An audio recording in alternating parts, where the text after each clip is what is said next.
Hi, Alastair. Welcome to the show. Thank you, John.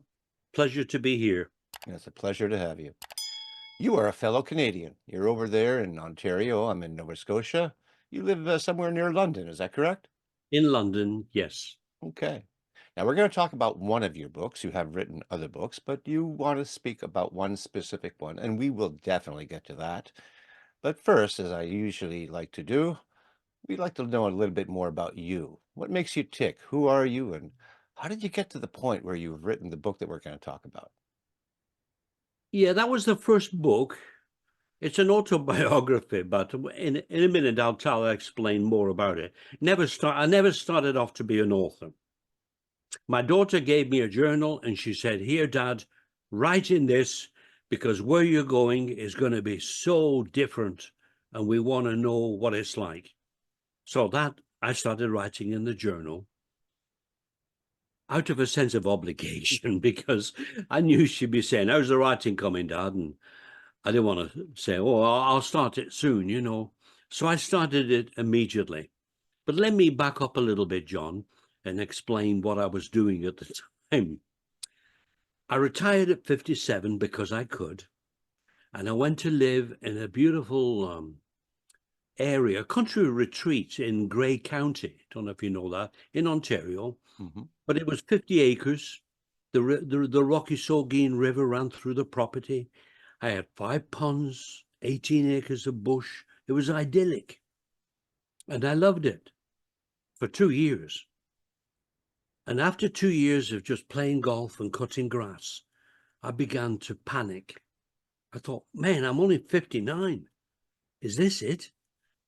Is this all I'm going to do for the rest of my life? It's not enough. I should be doing, because I came out of the corporate world where I'd been so productive. Yeah. I was very successful, but I worked hard, and I was a yuppie. Hmm. And I was always in the corporate world. It was all about Excel spreadsheets, boardroom meetings, multitasking, go go go go go, and I ran. And then I got to the point of 57, I retired. So 59, I'm saying to myself, is this it? And I answered myself and said, no, there's got to be more to life than this. And the weird thing is, had I listened to other people and said, yeah, this is it. This is what we all worked so hard for, Al, to put our feet up and, you know, you've got it made. But I didn't feel fulfilled. That was the bottom line. I didn't want to go back in the city. Didn't want to go back in the corporate world. I wanted to have a sense of adventure and yet do something productive. So the strange thing is, John, I found this little job in the Northwest Territories in a little First Nations community called Lutzel Cay on the east arm of Great Slave Lake. They wanted a general manager to run their development corporations. Anyway, I applied for the job, got the job, and July 1, I went off and started this job. So this is why my daughter said, take this journal, Dad, write about it. So I started to write about it because I know I was in Canada and these were Canadians, but I tell you, John, I thought I'd landed on the moon. It was so different. Everything Wow. was so different. The geography, the way of life, the worldview. And I initially struggled with it because well, I went up there, with the best business practices to run their development corporations. But then I learned the best business practice doesn't work up there. They Mm. got their own way of doing things. They have a totally different worldview of life, of money. So I was writing away in my book, but I was, because, you can be honest when you're journaling. I was writing, I said, these people, they're so bloody um, irresponsible, unaccountable. And I kept writing like that because that was my initial reaction. But over the years, I changed because I realized they just look at the world differently. Uh, so I finished the journal and then I started to write in notebooks. And I kept writing because I had these amazing adventures, experiences. Went to the spiritual gathering. That's a 10-day camping thing on Fort Reliance on Great Slave Lake. And I went checking Tommy's trap lines. I bought myself a snow machine. I went across the lake 5 hours to Yellowknife once a month for groceries. I had all these wonderful experiences that I never dreamed possible. And I wrote about them. So at the end of 2 years, I had all these notes and I decided that was it. It was time for me to move on. But I thought, I can't just give all this stuff to my daughter and say, here, read this. I thought I've got to make some sense of it. So I don't know where out of the universe I got this idea to go to Ceuta in Costa Rica for a month to a guest house and type into Microsoft Word all these notes, play around with it and make it into a story. And as I did, of course, I had about 400,000 words. A lot of it didn't go anywhere, it was just a one-off, so I discarded it. But there was things there that was like describing the spiritual gathering and the sweat, and I kept those. But as I kept editing, well, you know what editing is like. You go over, and I Yeah. went from 400 to 200,000 words, then 100,000. And as I kept editing, I realized how I had changed over those 2 years. It was subtle. I didn't realize. Because in the beginning, I was writing, Joe came to see me today and asked for my help. I told him, get out of here. I'm not your personal counselor. I'm the business guy looking after you. And then 2 years later, it's like, how can I help you, Joe? Mm, yeah. Yeah. I had a Visa card. Not many people in Lutzoke. There was nothing. There was a co-op store. That was it. No coffee shop. Nothing. Most of the people, and there was a 45-minute flight from Yellowknife, $250 round trip.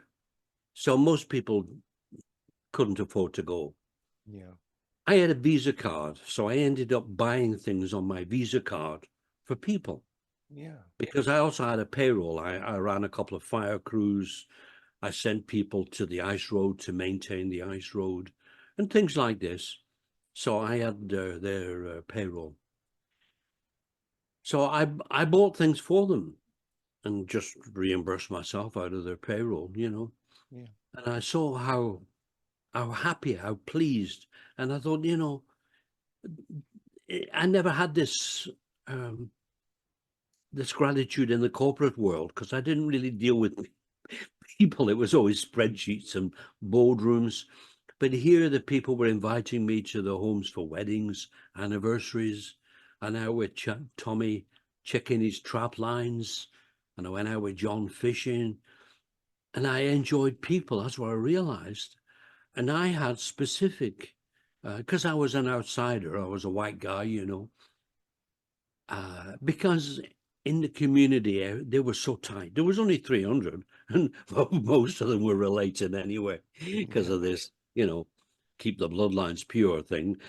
So they came to me because they knew I was confidential. Said, can I run something by you? And then asked for my advice. And I thought, man, it's just common sense, but I've been in the outside world. I have this advice. Anyway, after that, John, I condensed the book. It was about 120,000 words. I called it White Man on the Land. I gave it to some friends. They all loved it, but they said, the reader would like to know who was this man that went to Lutzoke and what did he do afterwards? Because my book just started when I landed and when I left. So I thought, okay, well, I'll carry on. And as I went back over my life, I went right back to being born in Glasgow, Scotland. Mm, And that's when I realized we're a product of everything that happens in our life. All the people we meet, all the experiences shape us.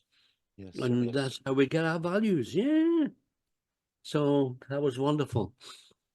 So I finished the book and I called it Awakening in the Northwest Territories, because living with the Dene, it did. I ended up with it. I realized I've grown up basically in Canada, in Ontario, and I had this Canadian perspective on life, you know? Like when I one of the things there, when I started to do things with them, I would get a work crew together and say, okay, now this is what we're going to do today. You know, here's our goals, objectives. And at the end of the day, I'd talk about it and I'd say, well, you know, we didn't do this. And they'd look at me and say, well, why are you talking about what we didn't do? Why is that important? Why don't you just talk about what we did do? And I said, you know, you're right. What's the point? Because expectations were just expectations. I knew everybody had done their best, and that's all that matters.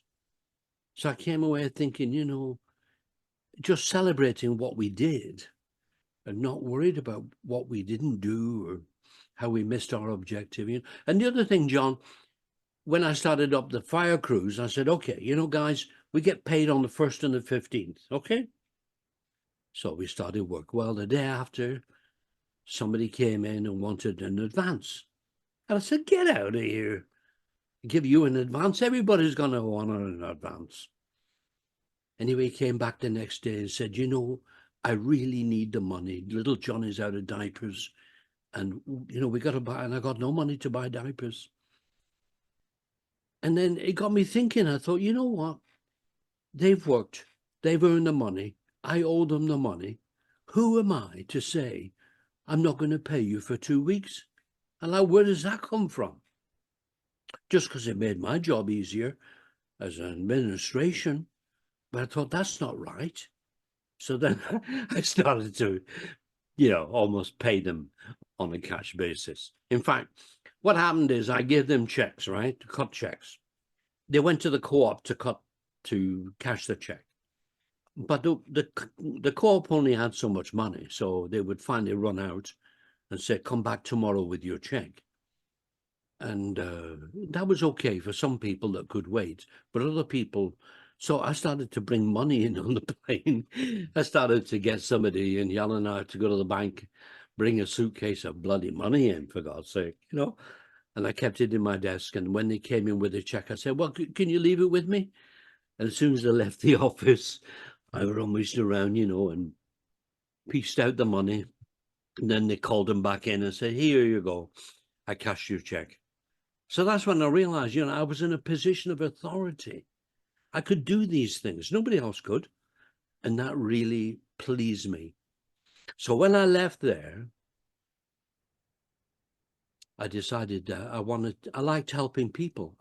I went to I went to Dhaka, Bangladesh for 2 years by myself Mm. to work with a small non-government organization that was putting in microcredit programs in rural and coastal little villages. And that was so rewarding, John. Mhm. And so my book is called Awakening in the Northwest Territories. It's really a memoir of my life. The subtitle is One Man's Search for Fulfillment, because that's what led me there. I wasn't feeling fulfilled. And the universe sent me this opportunity. I mean, I didn't know I was going to find fulfillment, but I did. And so that's what it's all about. And at the back of the book, I sort of summarize my awakenings, which would be like, they all live in the moment. You know, I would line up, the government called me up and said, can you line up 4 guys? We've got a technician coming in on Friday to work on the water pump. And I say, yeah, no problem. And then he checked with me the day before, have you got the 4 guys? I'd say, yeah. I didn't. Why? Because when I did that, Joe would say, yeah, oh yeah, good. But when Friday came, Joe was working on his snow machine. It was a nice day. And nobody showed up for work. But what I always did, I just drove around town in my pickup truck and rolled the window down and said, hey, Joe, do you want to work today? Hey, Jim, do you want some work today? Hop in. And that's I always found what I needed. So it's just a different way of doing things. It is. They don't like to commit. Really don't. They like to live in the moment every day and not worry about next week. None of them have, RRSPs or mutual funds. They just, and they get money and they spend it and they love to spend it.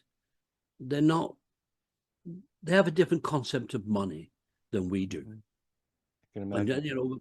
Kenny said to me one day, he said, difference between you and me, Al? I said, what's that, Kenny? He said, you live off your paycheck. I live off the land. I said, well, that's right, because he goes out and fishes and gets caribou. And yeah, It's like a real adventure. it And was. yeah, it makes me think too, us who live down in the southern part of Canada in cities and even a small town like where I live, all the conveniences are here. I can just get in a car and go to the bank machine, get some money, get groceries, not think anything about it. I lived in Toronto for many years, and I thought moving here was a culture shock, but what you ended up doing must have really turned things around for you. I bet you weren't thinking about writing a memoir in the first place. No, as I say, it was just the journals to my daughter. I started writing in a journal. I'd never journaled before. And, if anybody asked me about volunteering, I'd say, no, I'm not interested. You know, I acquired my skills and knowledge the hard way, so I need to be paid if somebody wants to use my skills. Yeah. And a couple of years later, here I am in Bangladesh volunteering. Um, I went with an organization called VSO, Mhm. Volunteer Service Overseas, and they paid my flight, my accommodation. They gave me a stipend for meals and local travel. So I had to learn Bangla Mhm. because I had to go out there and order a rickshaw to take me to Lal Matir and different places. It's, at my age, that was a shock. Anyway, so I wrote this book, and it was called Awakening in the Northwest Territories. People were very interested because they had no idea what it would be like to go up there. And of course, I had to live like them. So for me, after my 50 acres and 5 ponds and all this long, here I was, minimalist, you know, Yeah.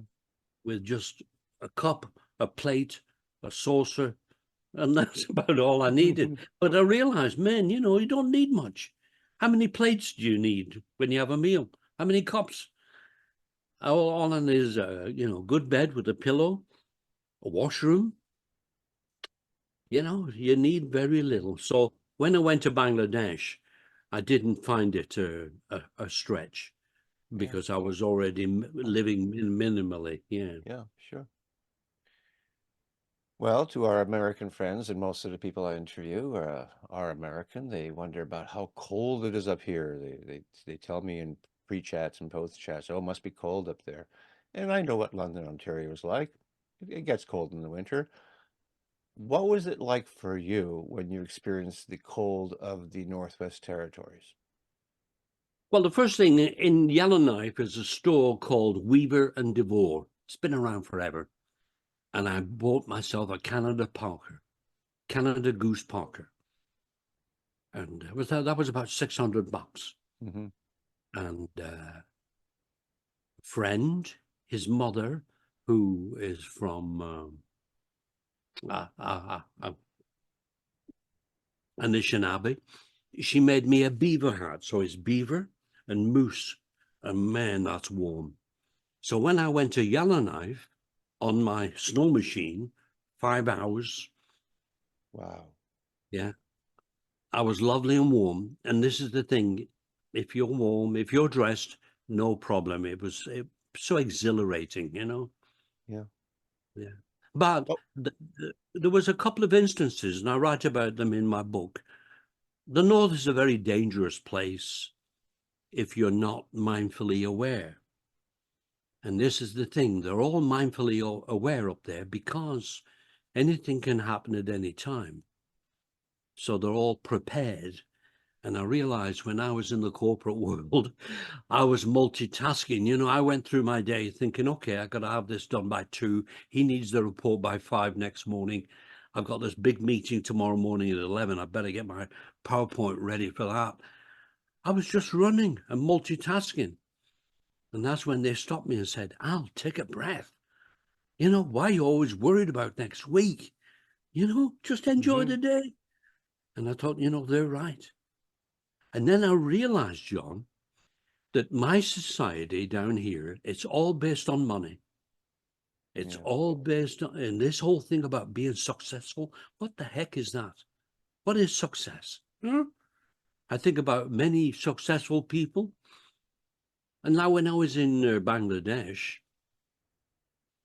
I remember this one place, it was a public washroom. It was all concrete, stunk to high heaven.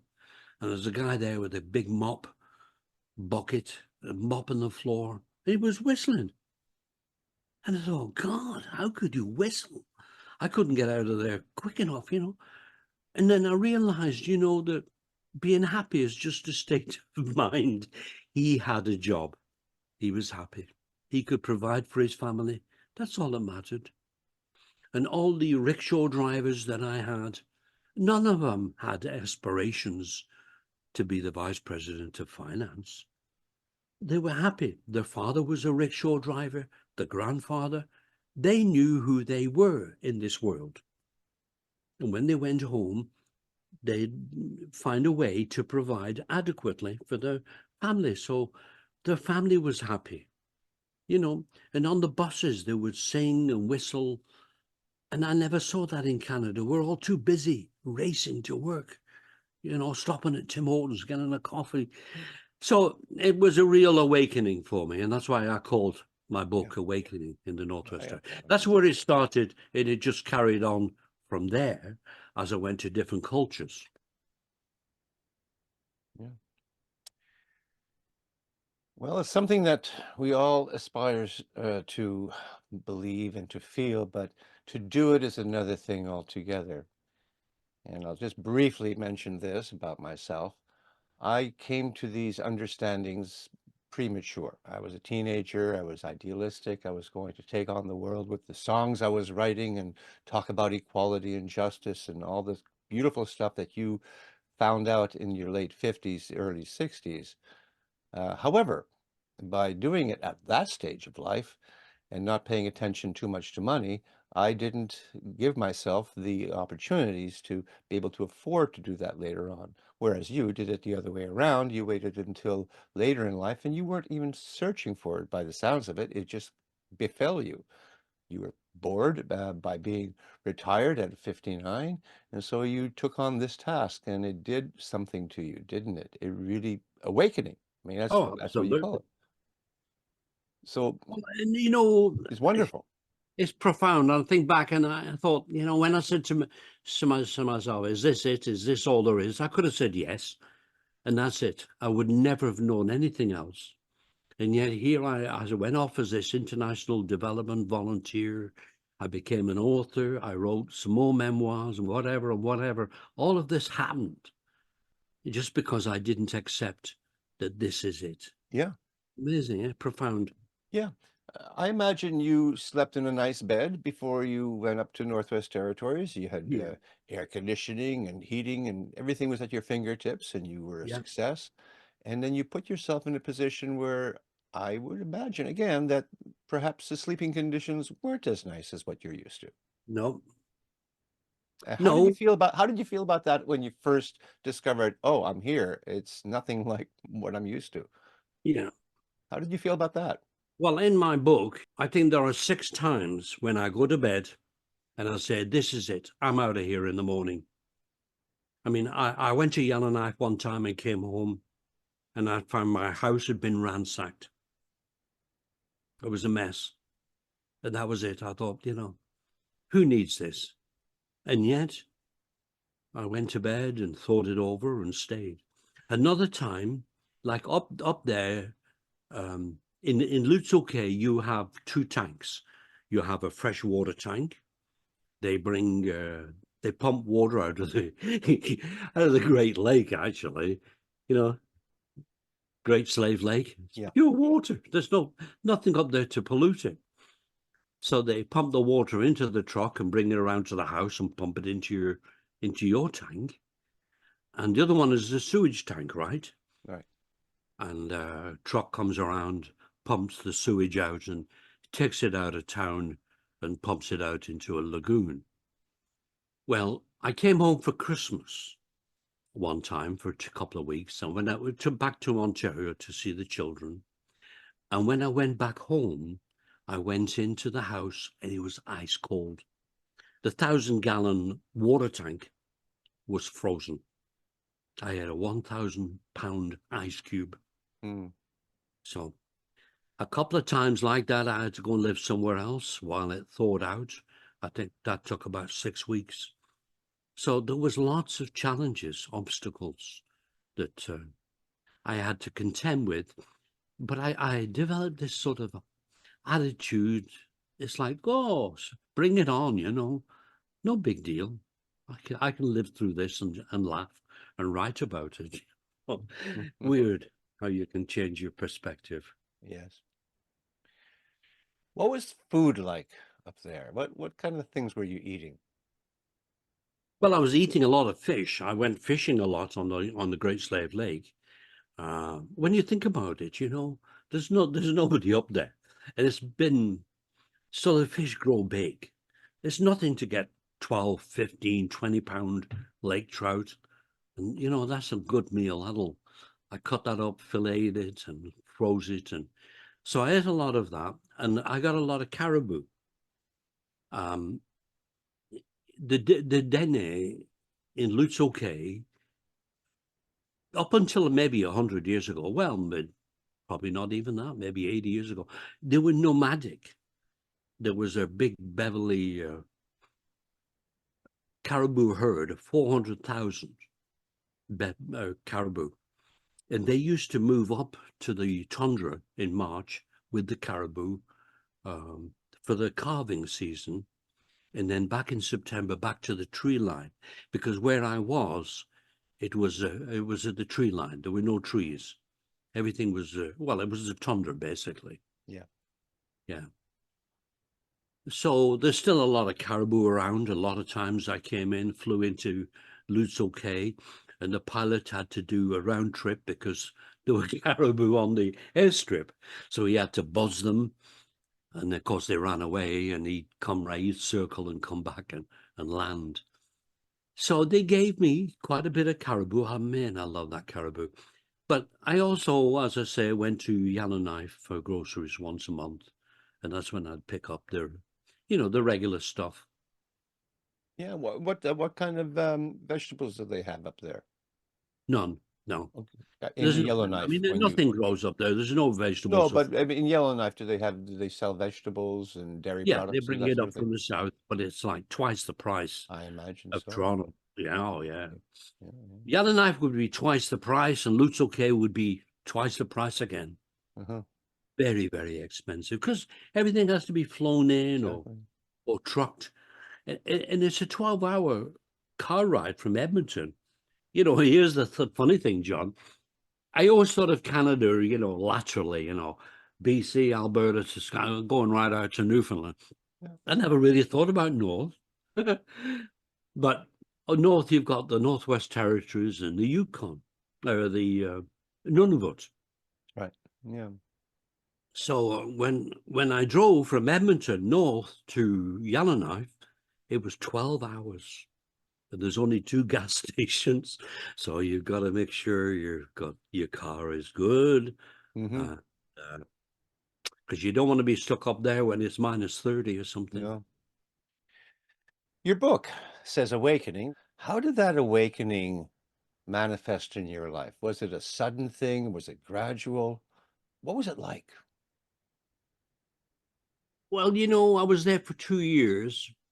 And time is such a strange concept. Sometimes I stop and think, what did I do before I got here? Because I felt like I've been there forever. And I looked at the calendar and figured it out. It was only 2 years. But it was in writing the book. When I was taking my notes, that's when I realized how I had changed here was this guy, this hard-nosed businessman going into Lutz, just prepared to work Monday to Friday, 9 to 5, keep to myself, just have a good adventure, and that was it. And then by the end of the book, I'm right there in the community, doing things, helping out wherever I could, because I'd realized helping people, being with people, that's where happiness is. It's a state of mind. It's not how much money you have or how many bedrooms.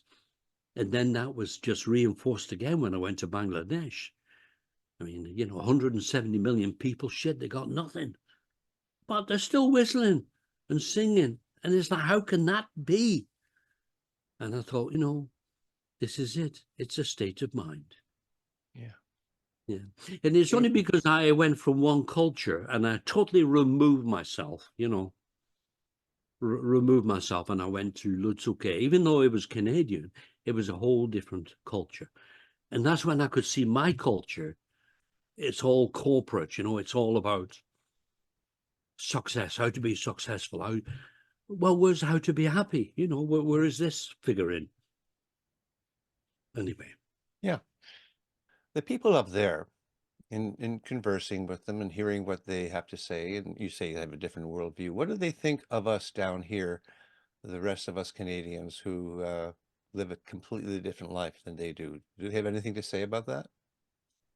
Yeah, it varies. Where I was in Lutzuke, John, it really was very damaged because it was a very damaged community because many of those elders went to residential school and didn't have a good, you know, Mm. they weren't encouraged or treated well. So a lot of them are damaged, and it shows up, and they say it'll take 8 generations Mm. to live through that and heal. Now, another time I went out to BC, I went out to the Namgis. It's just south of Haida Gwaii, one of the Queen Charlotte Islands up there. And Right. they're totally different. They've embraced their culture. Everybody's proud to be a warrior, and a whole totally different concept. And they're happy because they're proud. But the people in Lutzoke and these other isolated communities, they're angry because they had such a horrible history, with the residential schools I see. and the 60 scoop, where we took their kids and gave them away for adoption in other Yeah. parts of Canada. Yeah. Yeah. No, I think most of them, they enjoy their life. Some of them come to Edmonton and Toronto. They think life is better here, but Okay. they don't do well. Yeah. I mean, in our world, everything is so fast, Yeah. and we're impatient. And, in their world, as I said, they just live in the moment. There's a lot of stillness because up there, there's no TV, there's no constant advertising, you know. Uh, well, there's no advertising, no Hmm. marketing, Yeah. no. No, most of them go out on the land with the boats or their ATVs or their snow machines. They spend a lot of time on the land. Yeah. Yeah. And there's a stillness on the land, a beauty that I I'd never known before. It's so still and quiet. In addition to your personal awakening, what is your view of Canada now? Greatest country in the world, really, John. I'm so, and when I was in Bangladesh a couple of times, I thought to myself, there, but for the grace of God, go I. I could have been one of those elders that were begging, outside the big homes, begging Allah for food. Yeah. And here I was, this very privileged Canadian, and what had I done to earn this? It was just a quirk of fate that I was born where I was. Exactly. Yeah. And so, and here's the thing, it gave me a deeper appreciation for being born, for still being born, for being alive, because I could do things. That's what I really enjoyed. Mhm. When did your book become published? 2013. And are you fully self-published, or do you go through a hybrid publisher? I use Friesen Press Okay. to actually print it and publish it. And then Ingram Spark with Amazon and Barnes and Noble, Okay. worldwide distribution. Oh, excellent. And how are sales for you on this book? Oh, good. I mean, 2013, that's like 11 years ago. So it goes up and down. It depends what I do, how much publicity I get. In the early days, I was doing a lot of, well, that's another story. I became an entertainer because I'd written these memoirs with my wife. Well, we co-wrote. Okay. So we decided to put like a PowerPoint presentation together because we had all these photos and readings. So we had a presentation for each book, and we would go to the retirement residences and community centers and whereas senior centers. It was Mm. an hour-long presentation. We did that for 5 years, actually. I imagine it was well received.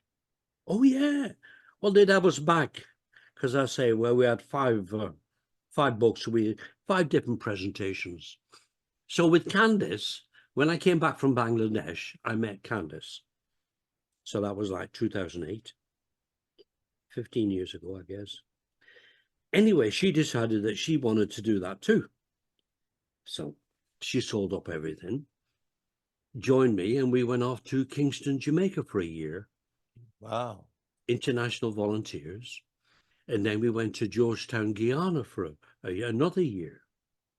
You're a busy man Yeah, in your so we retirement. we wrote this book to encourage retirees to consider sharing their skills, not Right. not necessarily international development, but even locally. So it Yeah. was called Go For It, Volunteering Adventures on Roads Less Traveled. And then, believe it or not, because when we finished, these were all assignments, like a 1-year contract. We went with CUSO, Canadian University Services Overseas, CUSO. It's like VSO. They pay your flight, accommodation, pay you a stipend and local travel. So it doesn't cost you anything. Mind you, there's no savings there, but still, it doesn't cost you a penny. And then when we came home, we lived with our children because we were homeless. We'd sold our homes. I moved in with my daughter. I always had a bedroom in a basement. And Candace moved in with one of her daughters. But we said, like this isn't fair. They've got their own lives. We can't keep imposing like this. So we decided to go off backpacking. So the first time we went backpacking, we went off to Central America. We went to Panama, Costa Rica, and Nicaragua for 4 months, just like we did when we were 20. And then the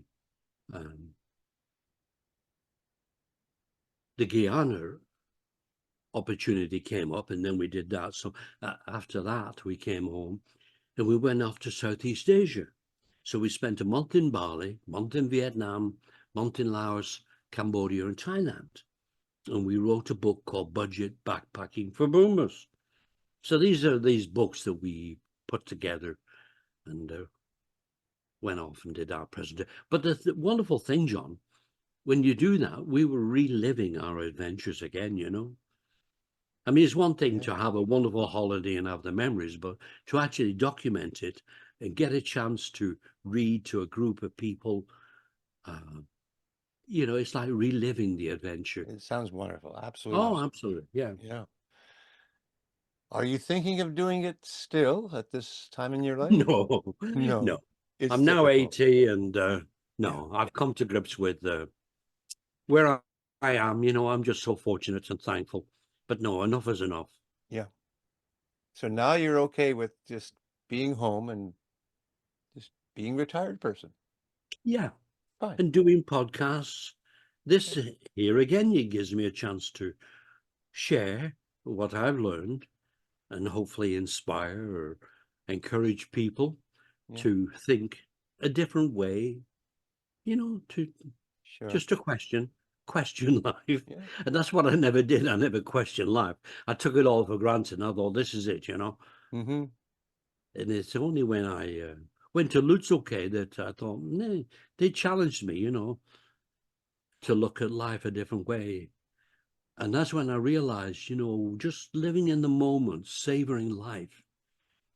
I had to get away from that multitasking because that's conditioning. I was conditioned to think that way. And I did. I Yeah. was always organizing, planning. Like, why? Why can't you just breathe and enjoy? Mm. So, yeah, I bet your daughter is very proud of you. yeah, She initiated you to do journaling, and look what came of it. Not just you going to Northwest Territories, but all the other things you did, yeah. and the fact that this awakened you. She must Well, be I very tell you, proud. John, Nikki is my daughter, and my granddaughter is called Madigan. And a month ago, she went to Australia on a 2-year work visa. So she's got the bug. She's got Right. the travel bug. She's up in Cairns. And actually, last week I was with my daughter. We went for dinner, and she showed me on her phone. Maddie went skydiving, and to see her face, and she said, best day ever. So I thought, good for you, Maddie. Excellent. Yeah. Excellent. Yeah. I noticed you have a website. You want to tell us about that? Yeah, everything's on my website there, John. It's www.alastairhenry.com. So my books are there, excerpts from my books, reviews, and there's another book there. It's called The Soldier and the Orphan. It's a historical romance fiction novel that I published late last year. And it involves home children, which is another story. I don't know how many Canadians know about home children, but it's another sad chapter, like the residential schools, where England brought in over 100,000 Yeah. children to work as domestics and farm workers Mm-hmm. between the ages of 3 and 13. Yeah. So to raise awareness, and because it's not taught, it wasn't taught in schools, just like residential schools was never mentioned in schools, and yet it's such a big part of Canadian history. Mm-hmm. Anyway, I have a thing on my website called Home Children that spells out that whole situation. Okay. Well, I'm going to give you a full frame, and you could tell the audience a little bit more about your book, Awakening, and why they should buy it. This is your pitch, so before we Okay. say goodbye, go for it. Okay, thanks, John. Well, my book, Awakening in the Northwest Territories, besides being an interesting read, it's really educational. It's about Canada, and yet a part of Canada that most people have never been. And they might wonder and see news and all especially the news about the, Reconciliation Canada and the Indian residential schools. So here's a chance to read about a white man going to this, uh, I'll call it hostile. The climate was hostile, and it was challenging in many ways. I had to have a thick skin. They called me Whitey, so I endured a lot of racism, but I understood, why they would feel like that. Anyway, I had lots of wonderful adventures, and I think if you read the book, you'll end up feeling that it was a good read and worthwhile, and you'll feel a little more knowledgeable about First Nations in Canada. Thank Good. you, John. Good. Alistair, has been a pleasure speaking with you, and I think what you've done here is wonderful. You've had such an amazing life, and I Mm. hope that people feel the same way about it, and they buy your book and just read about you. Well, the other thing, John, I never mentioned, I've also narrated the book, so I've become a narrator. Wow. Well, you have a And good voice. I can yeah, imagine it works. and I narrated the other one, The Soldier and the Orphan. Oh, And I've done a couple of narrations for other books oh, because it gets people better said, and yeah, better. All well, right. there you go. Fancy at my age, eh? You're never too old. No. Alastair, it's been a pleasure speaking with you, and I wish you all the success in the future. Thank you so much, John, for this opportunity. My pleasure. Now, you take Bye-bye. care now. Okay. Bye.